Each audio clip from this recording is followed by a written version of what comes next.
Good morning. Good morning, Your Honor. Good morning. Good morning, ma'am.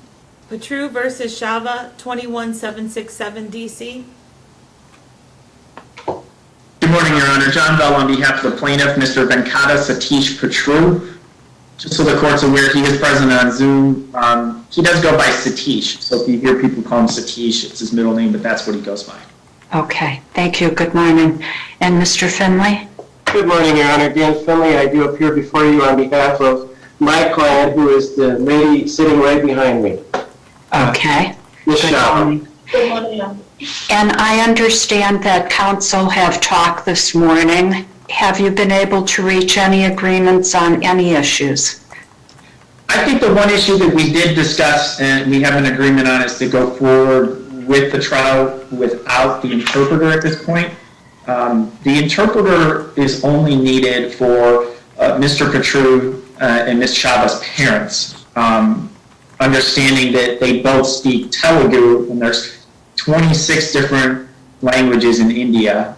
So there was unfortunately not an interpreter available for today. My client would like to continue with the trial in this case. It's July 1st. He's concerned if this gets moved out that he's going to lose out on summer parenting time with his daughter. I see. Mr. Finley? I would offer a concurrence to that with the understanding that at some point in the trial I would reserve the right to ask you for an adjournment if I felt it was necessary. And that would be because of what? Well, it depends on how the testimony goes, Your Honor. I have impeachment materials that need to be translated, and my hope and expectation is that I don't need to use those, but if I do, I'm going to ask you for an adjournment. Okay, and then we would need to get the interpreter. But you're fine with going ahead today without the interpreter because each of your clients understand and speak English, correct? That was the concurrence, and that was what John and I talked about at length, is that we believe that even though these folks don't speak English as a first language, and sometimes under stressful situations, people, have a hard time, we're going to do our best and hope the court does, can understand where they're coming from. Okay. Well, if anybody needs someone to slow down or repeat something, by all means, just speak up. Otherwise, we will assume that you understand and are comfortable with proceeding. So, in terms of the order of first of all, substantively, are there any issues that you've been able to agree on? Fortunately, no, Your Honor. It's parenting time, custody, and child support in this case. Is there any issue of spousal support? No, Your Honor. They actually were divorced in 2019 in India, so that's a non-issue. Mr. Finley, you would agree? That is correct, yes. Custody, parenting time, and child support. Yes, Your Honor. Okay. And then in terms of the order of proceedings, I understand that there is the child's therapist who is in a waiting room.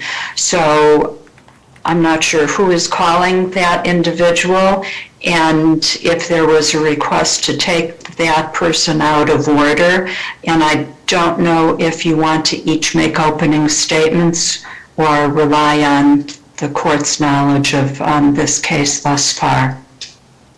Your Honor, I would just like to make a brief opening statement relative to calling the therapist out of order. I don't have it, obviously, that is Mr. Finley's witness. I don't have any objection to her being called out of order. I am going to be objecting to her testifying in this case, and I'm going to have several objections to her testimony. So I certainly don't want to waive that, but I don't object to having her called out of order. Okay, Mr. Finley.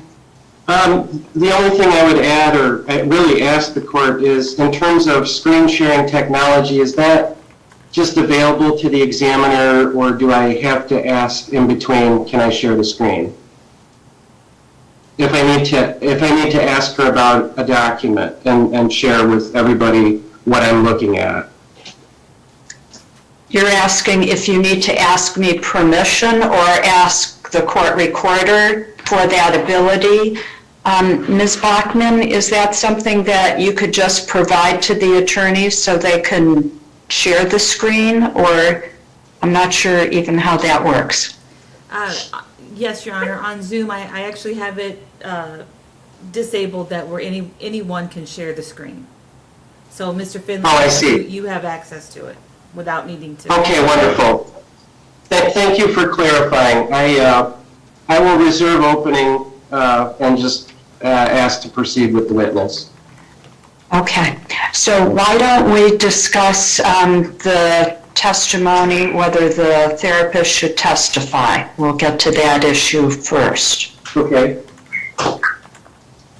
So, Mr. Finley. Well, I believe Mr. Vela has an objection, so I'll let him make his objection.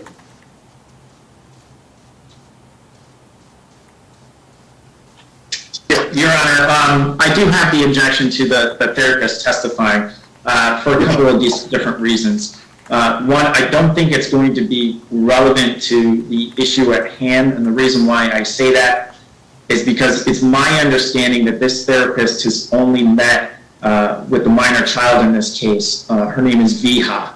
That the therapist has only met with her one time. That one time, I believe, was last month in June. And the other reason is that the parties have joint legal custody. Ms. Shava took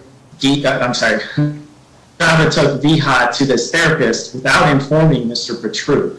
Mr. Petru had no knowledge that she was going to take the child to a therapist. It wasn't discussed with him at all. The therapist didn't reach out to Mr. Petru to speak to him or get his side of the story prior to meeting with their daughter, Viha. It's my understanding that after the one single brief meeting that the therapist had with Viha, the therapist did reach out to Mr. Petru, and he was kind of blindsided and shocked because he didn't know that his child was being taken to a therapist.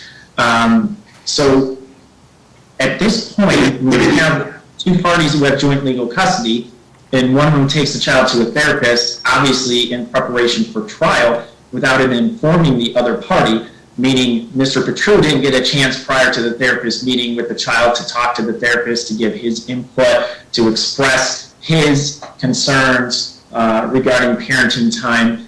It's kind of a one-sided ambush here. I don't think that the therapist can testify as to anything relevant after meeting with a child, and the child in this case is only 6 years old, after one meeting. So I don't think that it's of particular relevance to this case, that the court can even consider much after one meeting.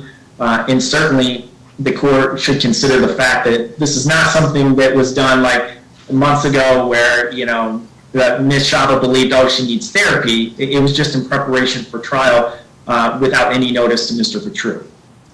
Mr. Finley. The concern in this case, and what the court should focus on, is not Mr. Petru, but this 6-year-old and how she's adjusting to the reunification of her father. She was encouraged, I encouraged my client to seek out a therapist so that we could figure out what's going on with this child.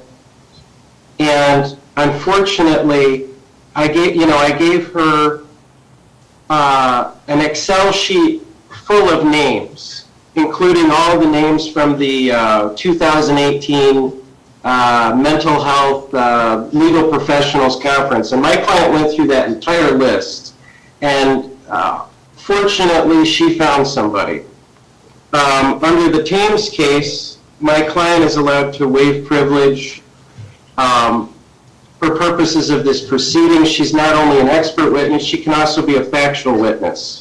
But how do you get around the fact that there was joint legal custody and she didn't consult with Mr. Petru about the choice of therapist?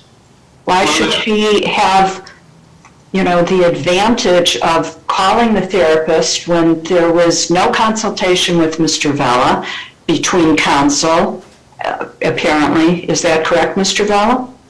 Correct. and the father wasn't aware that this was happening, and there's joint legal custody.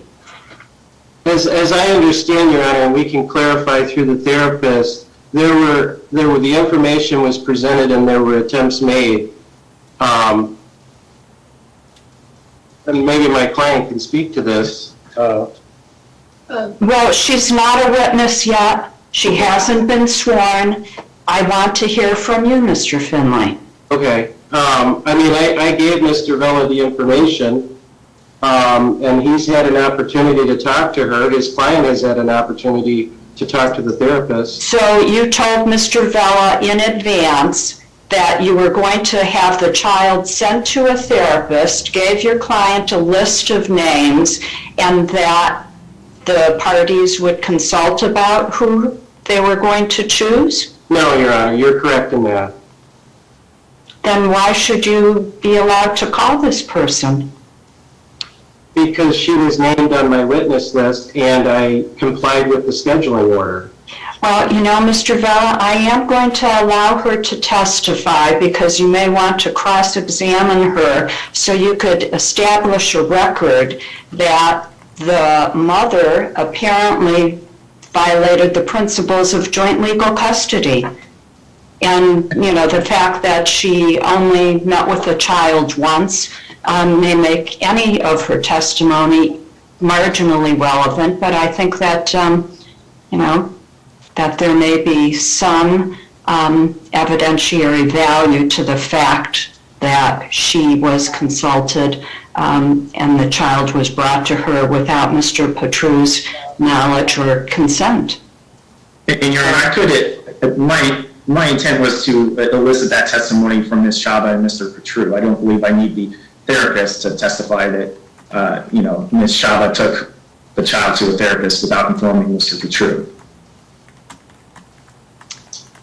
Well, we'll stipulate to that fact, Your Honor. Then I guess we don't need the therapist who, had only seen the child once. For how long did she see the child? Was it 1 hour session or what? No, I don't know where they get that she only saw the child once. My client tells me she's been seeing this therapist at least 3 times. My understanding was that it was only one time. Perhaps we could get some clarification on the dates of when this would happen. My client's only aware of them one time. Can you tell us the dates, Mr. Finley?